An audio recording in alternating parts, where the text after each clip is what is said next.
Selamat pagi, shalom untuk kita semua. Puji Tuhan, hari ini kita ada di bulan yang terakhir di tahun 2024. Ada yang merasa waktu berlalu begitu cepat? Perasaan baru Natal, udah Natal lagi, ya. Saudara, di rumah kami, saya dengan istri saya, kami sepakat di tahun lalu kami tidak melepas hiasan pohon Natal. Kita tetap taruh di pojokan, ya, di sudut rumah, sambil kita melihat pohon Natal. Ternyata sudah Natal lagi, saudara, ya. Puji Tuhan. Kita akan belajar satu kebenaran firman Tuhan dengan judul Hidup dan Pikiran yang Baru. Saya mengambil ayat firman Tuhan di dalam 2 Korintus pasal yang kelima ayat yang ke-17. Hidup dan pikiran yang baru dalam 2 Korintus pasal 5 ayat yang ke-17. Mari sama-sama kita membuka Alkitab kita dalam 2 Korintus pasal yang kelima ayatnya yang ke-17. Satu ayat saja, saya ajak Bapak Ibu Saudara untuk membacanya bersama-sama. 2, 3. Jadi siapa yang ada di dalam Kristus, ia adalah ciptaan baru. Yang lama sudah berlalu, sesungguhnya yang baru sudah datang. Bapak Ibu Saudara, tema kita pada bulan Desember ini adalah hidup dan pikiran yang baru. Mungkin beberapa di antara Bapak Ibu Saudara bertanya-tanya kenapa bukan hati dan pikiran yang baru, tetapi kenapa hidup dan pikiran yang baru. Saya berdoa Bapak Ibu Saudara, saya punya satu kerinduan bahwa Natal di tahun 2024 ini tidak berlalu begitu saja sama seperti Natal di tahun-tahun sebelumnya. Ya. Kerinduan saya adalah Natal tahun 2024 yang akan kita rayakan itu benar-benar membuat suatu perubahan dan pembaharuan di dalam hidup kita. Ya. Kita sudah tidak lagi menjadi sama seperti tahun-tahun yang sebelumnya. Kita semakin dewasa dan kita semakin mengerti apa yang Tuhan mau di dalam hidup kita. Ya. Karena apa saudara? Karena kehidupan yang baru di dalam Kristus itu bukan sebuah slogan. Bukan sebuah ajakan semata-mata. Melainkan sebuah keharusan bagi setiap kita. Karena kita mengingat begitu besar perbuatan Tuhan di dalam hidup kita. Saya percaya sepanjang 2024 ini kita mengalami banyak pertolongan Tuhan. Amin. Ada yang belum mengalami pertolongan Tuhan tahun ini? Enggak ada ya. Semua kita mengalami pertolongan Tuhan. Sekalipun persoalan kita mungkin belum selesai. Sekalipun mungkin masalah kita tetap ada. Tetapi satu hal kita melihat pertolongan Tuhan tetap dinyatakan di dalam kehidupan kita. Tidak henti-hentinya, tidak habis-habisnya. Maka menjadi seorang Kristen yang baru, memiliki kehidupan yang baru, memiliki pikiran yang baru adalah sebuah keharusan. Dan saya mendorong kita semua Bapak Ibu Saudara untuk di hari-hari ke depan, di minggu-minggu ke depan, di tahun-tahun ke depan, pengenalan kita kepada Tuhan semakin lebih baik lagi. Nah biasanya Bapak Ibu Saudara, sesuatu yang baru itu membuat kita semangat, benar nggak? Sesuatu yang baru itu biasa membuat kita lebih bergairah. Contoh, misalnya kita punya rumah baru, semangat nggak kita saudara? Semangat. Kita punya rumah yang baru, kita punya mobil yang baru misalnya, semangat nggak kita? Semangat. Ya, kita pasti excited. Mungkin yang bekerja sebagai karyawan, ketika kita pindah di tempat pekerjaan yang baru, pasti kita juga punya semangat yang lebih berbeda dibanding ketika kita masih kerja di perusahaan yang lama. Ya. Kita punya sekolah yang baru misalnya, jenjang pendidikan yang baru, kita semangat. Bahkan yang mungkin sedang kasmaran, kalau kita punya pasangan yang baru, pasti kita sedang berbunga-bunga. Ya. Kita menjalaninya dengan penuh semangat. Nah pertanyaan saya pagi hari ini adalah, apakah kehidupan yang baru di dalam Tuhan juga membuat kita bersemangat? Apakah kehidupan di dalam Kristus juga membuat kita selalu bergairah setiap harinya? Ada banyak anak-anak Tuhan yang saya temui sudah tidak lagi memiliki gairah untuk beribadah kepada Tuhan. Ada banyak anak-anak Tuhan yang lebih memilih untuk kecewa dan lebih memilih untuk sakit hati Sehingga mereka tidak lagi bersungguh-sungguh di dalam Tuhan.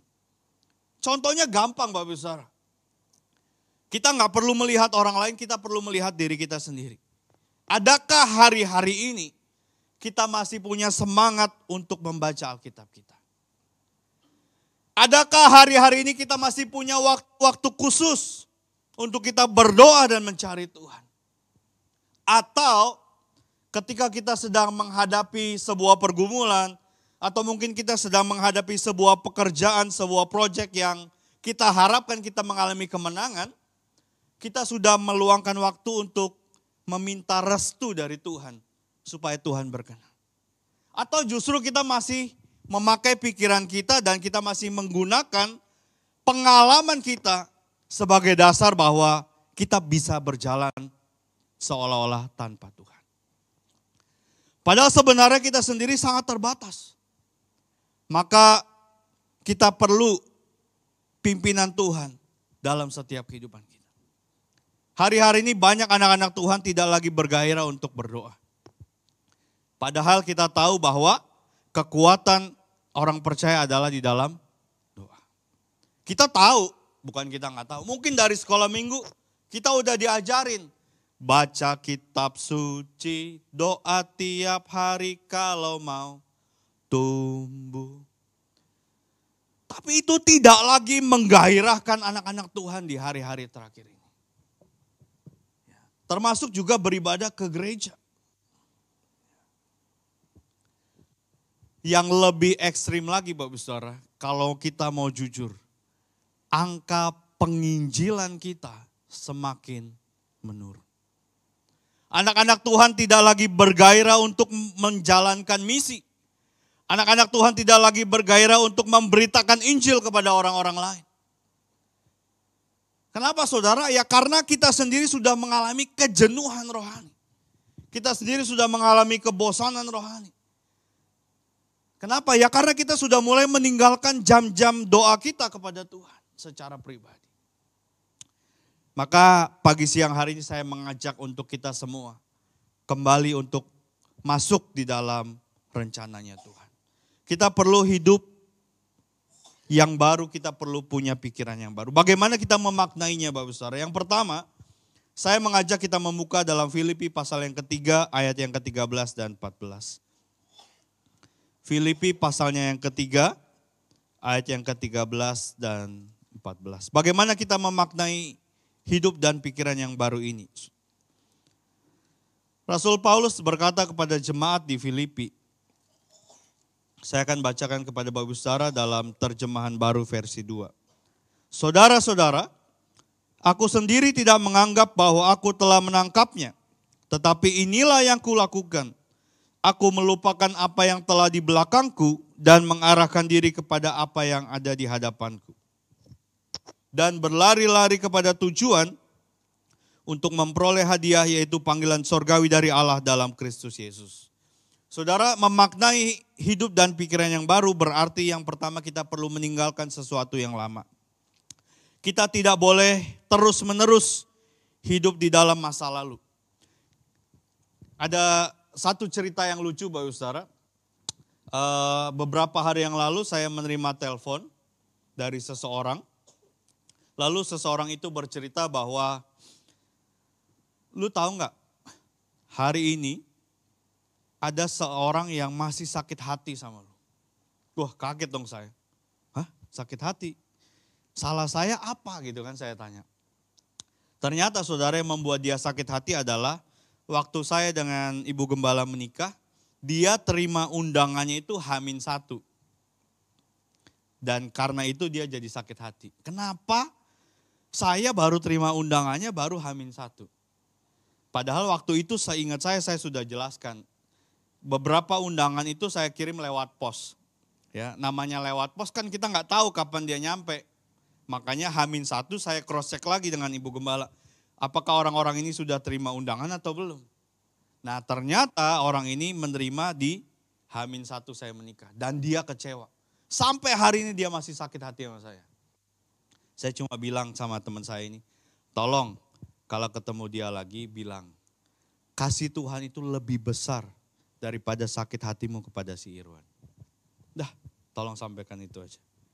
Bayangin saudara, kejadiannya sudah lebih dari 6 tahun, tapi sampai hari ini dia masih sakit hati sama saya. Ternyata saudara, saya ambil positifnya, ternyata berharga juga saya. Sampai gara-gara H-1 diundang aja dia kecewa. Jangan pernah hidup di dalam masa lalu dan jangan pernah kita tidak beranjak di masa lalu. Kenapa saudara? Karena itu tidak akan pernah membuat kita bisa melangkah maju. Sementara yang Tuhan kehendaki melalui Rasul Paulus, yaitu disampaikan bahwa kita harus melupakan apa yang ada di belakang kita. Ini bukan bicara soal kehidupan yang baru, itu bukan bicara soal perubahan identitas kita. Oh dulunya bukan Kristen, sekarang jadi Kristen. Bukan seperti itu saudara. Bukan juga bicara soal oh tadinya belum dibaptis, sekarang sudah dibaptis. Bukan seperti itu. Ya, hidup yang baru dan pikiran yang baru berarti adalah ketika anak-anak Tuhan menjadikan masa lalu sebagai pembelajaran hidup untuk masa depan yang lebih baik. Ya. Kita tidak tinggal di masa lalu, tetapi kita melangkah maju untuk masa depan. Contoh yang paling sederhana begini saudara. Ini adalah salah satu tanda-tanda akhir zaman yang memang sudah ditulis di dalam Alkitab, yaitu bunyinya adalah kasih kebanyakan orang menjadi dingin. Ya. Saudara coba perhatikan, begitu banyak anak-anak Tuhan tidak lagi atau kurang memiliki yang namanya empati dan simpati. Kemarin saya sempat singgung di dalam rapat tahunan untuk semua pengerja. Ya, contoh misalnya, ketika kita beribadah di tempat ini, kita melihat ada sampah misalnya di lantai. Apa yang saudara lakukan ketika saudara melihat itu? Secara teori kita berkata bahwa saya akan ambil dan saya akan buang. Tapi faktanya kebanyakan anak-anak Tuhan lebih berpikir, itu bukan sampah saya. Kenapa saya harus pungut? Satu. Yang kedua, nanti pasti ada orang gereja yang akan membersihkan. Dari situ saja saudara, dari hal yang paling kecil, kita sebagai anak-anak Tuhan sudah kehilangan sense, ya, sudah kehilangan simpati dan empati. Ada orang yang sedang berduka, ada orang yang sedang mengalami kemalangan, ada orang yang sedang terpuruk. Kadang-kadang kita tidak lagi memiliki simpati dan empati. Dengan kata-kata kita misalnya kita berkata, tuh kan, dulu udah gue bilangin, dia tetap ngeyel. Saudara, saya mau kasih tahu ya.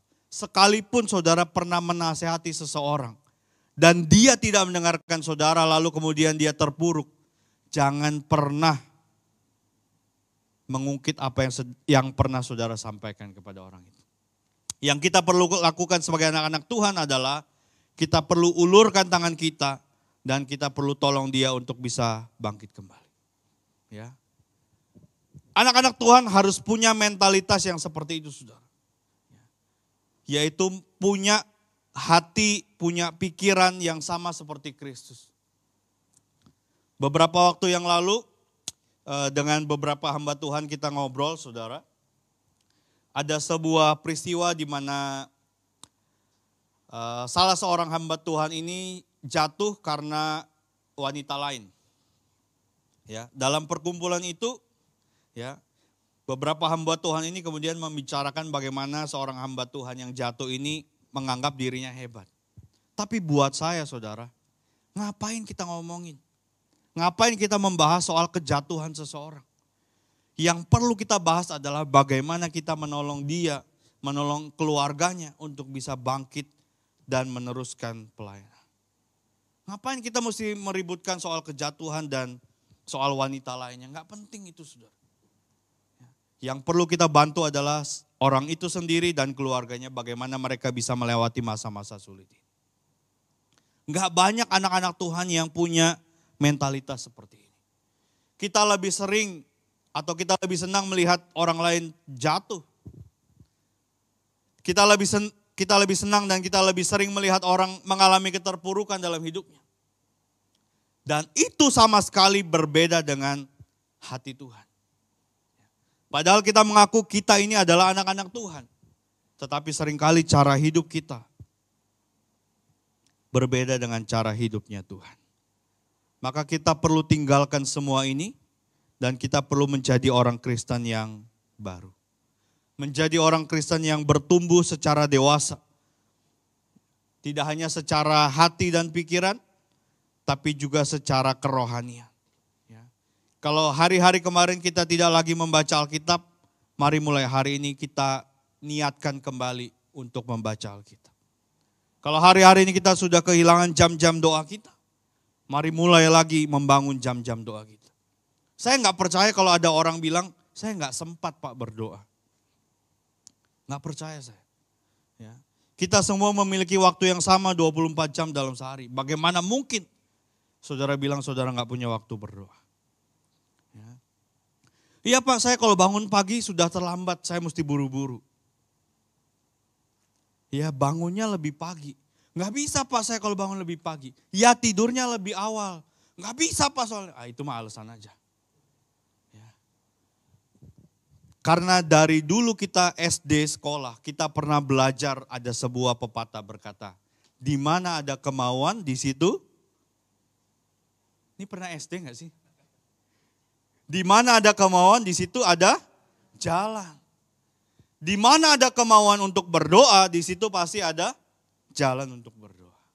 Nah pertanyaannya mau atau enggak? Gitu. Mau baca Alkitab apa enggak? Ya. Kalau baca Alkitab ngantuk Pak, bagus. Berarti saudara bisa tidur. Ya. Waktu saya operasi bulan lalu saudara, bulan November. Saya minta sama istri saya tolong dibawakan Alkitab. Alkitab ini saudara, Alkitab yang saya pegang. Kenapa saudara? Karena gak bisa tidur. Jadi saya baca Alkitab, sampai Alkitabnya tuh ada di perut saya saudara, karena ketiduran.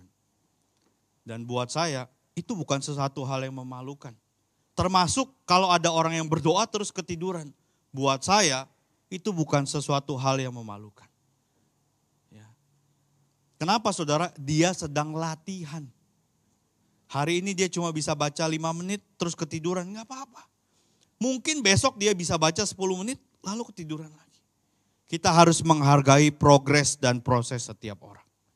Kalau kita bisa baca 1 jam, bagus. Tapi kita harus bisa hargai orang yang bisa baca hanya 5 menit.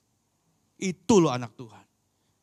Jangan punya mentalitas yang selalu ingin menghakimi orang lain. Yang kedua saudara, Yohanes pasal yang ketiga ayat yang ke-30. Bagaimana kita memaknai hidup kita dengan pikiran yang baru. Yohanes pasal yang ketiga ayat yang ke-30. Yohanes pasal yang ketiga ayatnya yang ke-30.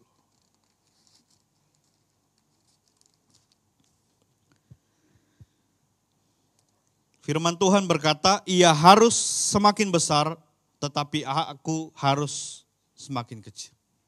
Ya, saudara, ini adalah sebuah statement dari seorang yang bernama Yohanes, salah satu rasul daripada Tuhan Yesus. Dia berkata bahwa Tuhan itu harus semakin besar dan dia harus semakin kecil. Memaknai hidup dan pikiran baru yang kedua adalah kita perlu membiarkan Tuhan bekerja di dalam hidup kita. Ya. Banyak kali kita sebagai orang percaya, kita sebagai anak-anak Tuhan mengalami kegagalan di dalam hidup kita. Karena kita cenderung untuk mengikuti kemauan kita sendiri. Ya. Bukan berarti kita nggak boleh punya rencana, bukan. Bukan berarti kita hidup tanpa tujuan, bukan. Kenapa saudara? Karena kita perlu ingat di dalam dunia ini tidak ada kepastian. Betul nggak saudara? Di dunia ini tidak ada kepastian. Saudara yang hari ini bekerja sebagai karyawan, saudara tidak akan pasti selama-lamanya bekerja di perusahaan itu, benar nggak? Kita yang hari ini sehat, tidak selama-lamanya kita, jangan dong Pak, masa harus sakit? Makanya jaga kesehatan. Di dalam dunia ini tidak ada yang pasti saudara. Makanya karena tidak ada yang pasti dan semuanya bisa berubah kapanpun saudara, kita perlu izinkan Tuhan tuh bekerja di dalam hidup kita. Ya. Kita nggak tahu rencana kita ke depan akan berhasil atau tidak. Kita nggak tahu cita-cita kita akan terwujud atau tidak. Maka kita perlu taruh Tuhan untuk bekerja di dalam hidup kita lebih besar lagi. Ya. Kita boleh punya agenda, kita boleh punya rencana. Tapi pastikan agenda dan rencana kita sejalan dengan agenda dan rencananya Tuhan. Itu yang lebih penting, saudara. Kalau kita maunya ke kiri, Tuhan maunya ke kanan. Tuhan gak akan maksa kita untuk ke kanan, saudara. Mungkin Tuhan akan membiarkan kita jalan ke kiri, lalu kemudian kita mentok, lalu Tuhan jemput. Yuk kita jalan yuk ke kanan. Tuhan gak akan ngomong gini, Tuhan gak akan ngomong gini. Tuh kan, udah saya bilangin ke kanan, lu sih ke kiri. Kalau manusia bisa, saudara. Kalau Tuhan enggak. Ya. Kalau kita salah jalan, saya yakin Tuhan pasti akan jemput kita dan bawa kita ke tempat yang Dia mau. Dan saya percaya tempat yang Dia mau itu adalah tempat yang lebih baik dari apa yang kita pikirkan. Tuhan itu punya lebih banyak rencana dalam hidup kita, saudara. Lebih daripada kita punya rencana. Ya. Kadang-kadang contohnya gini, saudara. Kadang-kadang kalau ditanya, lu besok mau ngapain? Belum tahu mau ngapain. Kita aja bingung kita mau ngapain. Tapi Tuhan tuh udah punya rencana buat hidup kita. Ya. Kadang-kadang kita masih nggak jelas mau ngapain. Atau kita mau milih sekolah di mana, kita mau milih tempat kuliah di mana, kita mau milih bekerja di mana. Kadang-kadang kita masih bingung. Tapi Tuhan itu sudah punya rencana yang pasti buat setiap kehidupan kita.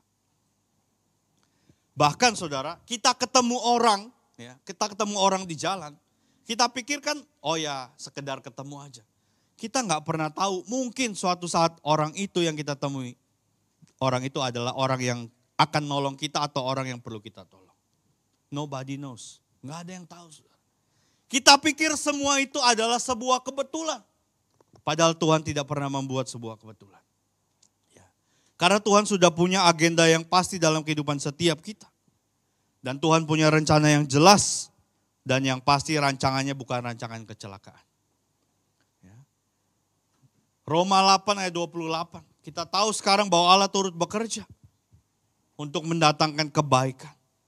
Yeremia 29 ayat yang ke-11. Aku mengetahui rancangan-rancangan apa yang ada padaku mengenai kamu. Dia sudah punya banyak rencana dalam hidup kita. Maka saya mengajak memasuki tahun yang baru ini. Izinkan Tuhan berkarya lebih besar, lebih banyak di dalam hidup kita. Ya. Saya mengalami dalam perjalanan hidup saya, Bapak Saudara. Usia saya 39 tahun. Kalau mau ngomong jujur lebih banyak gagalnya daripada benarnya. Tapi saya mengerti dalam kegagalan itu Tuhan mengajarkan saya untuk menjadi lebih baik dan lebih baik. Ya.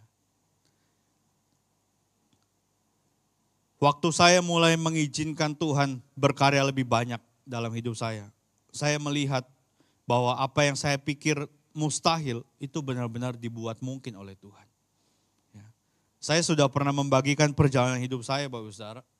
Bagaimana saya memulai pekerjaan saya sebagai seorang guru. Bagaimana saya memulai pekerjaan saya sebagai seorang admin gudang. Yang mana saya nggak mengerti kenapa saya harus melalui jalan-jalan itu. Tapi hari ini saya mengerti. Tuhan izinkan harus melewati itu. Supaya saya bisa ada sebagaimana saya ada hari ini. Dan begitu juga yang terjadi di dalam kehidupan Bapak Saudara. Kadang-kadang kita tidak mengerti Tuhan sedang mengizinkan sesuatu dalam hidup kita. Tapi percayalah suatu hari nanti kita akan mengerti apa yang terjadi hari ini. Karena Tuhan sedang mengajarkan sesuatu dalam hidup kita. Saudara pernah gagal? Percayalah kegagalan itu sedang Tuhan ajar untuk membuat saudara menjadi pribadi yang lebih baik. Saudara pernah mengalami jalan buntu? Percayalah, saudara akan belajar bagaimana Tuhan sanggup membuat banyak jalan yang baru bagi hidup kita. Makanya kita perlu pakai pikiran yang baru ini, saudara. Bagaimana kita mengenal pribadi Tuhan itu jauh lebih penting. Supaya apa? Supaya kita memiliki jalan-jalan hidup yang lebih baik. Berikan ruang untuk Tuhan mengerjakan lebih banyak karyanya di dalam hidup kita. Yang terakhir saudara, bagaimana kita memaknai hidup dan pikiran yang baru di dalam Roma pasal yang ke-6 ayat yang ke-10 dan ke-11. Roma pasal 6 ayat yang ke-10 dan 11.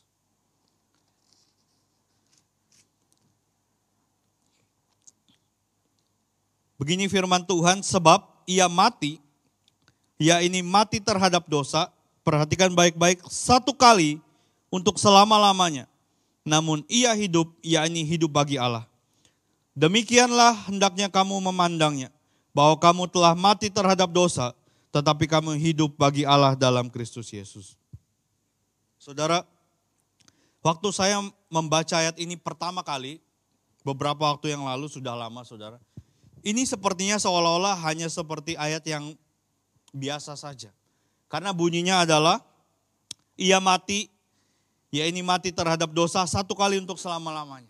Dan mungkin dari kecil kita juga sudah belajar dari sekolah minggu, dari pemuda remaja, kita tahu bahwa Tuhan Yesus hanya satu kali saja mati menebus dosa kita.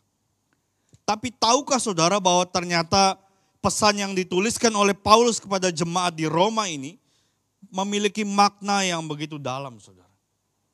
Kematian Tuhan satu kali terhadap dosa, itu adalah sebuah peringatan penting bagi semua anak-anak Tuhan. Ya, peringatannya apa saudara? Bahwa ketika Yesus memilih untuk menyelamatkan saudara, maka itu adalah kesempatan buat saudara untuk menerimanya atau menolaknya. Makanya tidak ada kematian yang kedua kali. Maaf, saya ulangi. Tidak ada kematian Yesus yang kedua kali. Cukup satu kali dia mati. Dan cukup satu kali juga dia memberikan opsi kepada saudara. Saudara memilih untuk menerima pengorbanannya. Atau saudara memilih untuk menolaknya. Waktu saya mengerti kebenaran ini saudara. Saya teringat dengan sebuah hal yang pasti di dalam hidup saya adalah soal kematian. Ya, soal kematian dan soal akhir zaman itu adalah soal yang pasti di dalam kehidupan manusia. Kita tidak bisa menolaknya. Bahkan kita tidak bisa menghindarinya. Maka bagian yang ketiga ini adalah kita perlu memaknai hidup dan pikiran yang baru dengan selalu mempersiapkan diri. Kita nggak pernah tahu apa yang terjadi hari esok. Kita nggak pernah tahu apa yang akan terjadi minggu depan. Maka yang perlu kita lakukan adalah kita perlu untuk terus mempersiapkan diri kita. Ya. Termasuk mempersiapkan diri menghadapi yang namanya kematian. Bagi anak-anak Tuhan, kematian bukanlah sosok yang menakutkan. Bukanlah sebuah momok. Ya. Kematian adalah berakhirnya kita di dunia ini dan kembalinya kita pulang ke rumah Bapa di surga. Tadi malam saya ngobrol dengan Ibu Gembala. Waktu selesai dari rumah duka, istri saya nanya, nanti kalau udah mati mau dikubur apa dikremasi? Saya bilang, mau dikubur, mau dikremasi, mau disimpan, terserah. Kenapa? Karena roh saya udah balik sama Tuhan. Mau kamu potong-potong juga terserah. Dan saya mau beritahu bahwa saudara, iman saya sebagai seorang Kristen dan sebagai seorang hamba Tuhan, mau matinya dikremasi, mau matinya dikubur, mau matinya karena apapun tidak mempengaruhi keselamatan saudara kecuali bunuh diri. Ya, kecuali itu. Tapi kalau saudara setelah meninggal saudara mau dikremasi, ya silakan. Saudara mau dikubur, silakan. Karena nggak ada ayat yang melarang itu semua saudara. Ya. Kalau saudara membatasi kekristenan, iman kekristenan kita dengan cara penguburan seseorang, nanti saudara akan bermasalah dengan orang-orang yang meninggal karena kecelakaan. Bagaimana dengan orang-orang yang sebagai korban pesawat yang jatuh, yang tubuhnya hancur. Saudara akan bermasalah dengan itu. Dan kita tidak perlu membahas soal bagaimana orang itu setelah dia mati. Karena yang paling penting adalah bagaimana selama dia hidup. Mau matinya gimana itu terserah kecuali bunuh diri. Ya. Jadi saya bilang istri saya terus nanya gini, ntar kalau dikremasi tiba-tiba dari tiduran bangun gimana? Gak penting lah itu. Ya. Karena kan kami pernah nonton saudara, kalau orang dikremasi ya dia tiba-tiba bisa duduk gitu kan. Ya, itu mah bukan orangnya rohnya udah kembali kepada Tuhan. Mau tubuhnya mau duduk terus mau tidur lagi ya itu biarin aja lah. Terus istri saya bilang kepanasan dong nanti kita. Loh emang kalau dikubur gak pengap? Ditutup petinya aja udah pengap tuh gak bisa napas. Udah lah gak usah bahas yang gitu-gitu saudara, gak penting serius ya. Yang penting adalah selama kita hidup, pastikan kita tetap mengikuti Tuhan. Amin saudara. Ya. Kenapa saya perlu mengingatkan ini saudara? Karena tahun depan kita akan ada salah satu bulan kita akan membahas soal akhir zaman. Tapi saya akan memberikan saudara sebuah fakta, sebuah gambaran yang pasti bahwa tanda-tanda akhir zaman itu sudah nyata. Ya. Salah satunya adalah Wahyu pasal 6 ayat yang keempat. Kalau saudara nggak percaya kita sudah di akhir zaman nih saya kasih bocorannya saudara. Jadi yang pertama itu adalah ketujuh materai dibuka, lalu kemudian ketujuh sangkakala ditiup, dan yang terakhirnya baru waktunya tiba. Ya. Dan kita sudah sampai di materai yang ke-6 yang dibuka. Wahyu pasal 6 ayat yang keempat. Kalau saudara pikir, Pak Gembala ini lagi dongeng kali. Ya nggak apa-apa lah ya. Tapi kan saya kasih clue. Wahyu pasal 6 ayat yang keempat. Bisa tolong dibuka guys. Wahyu pasal 6 ayat yang keempat. Lalu majulah seekor kuda lain. Seekor kuda merah seperti nyala api. Dan orang yang mendungganginya dikaruniai kuasa untuk mengambil damai sejahtera dari atas bumi. Perhatikan kalimat selanjutnya. Sehingga mereka saling membunuh dan kepadanya dikaruniakan sebilah pedang yang besar. Saudara baca berita. Berapa banyak tingginya angka pembunuhan hari-hari ini. Ya, itu fakta. Dan itu adalah penggenapan Alkitab. Ya. Setahu saya, dengan pengetahuan saya yang terbatas ini, hari ini kita sudah ada di materai yang ke-6. Ya.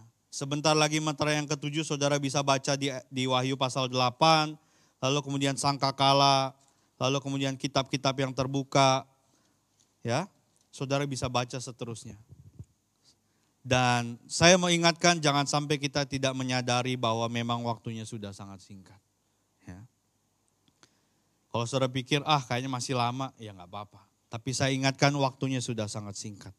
Kemudian saudara lihat lagi di Wahyu pasal 6 ayat yang ke-17. Sebab sudah tiba hari besar,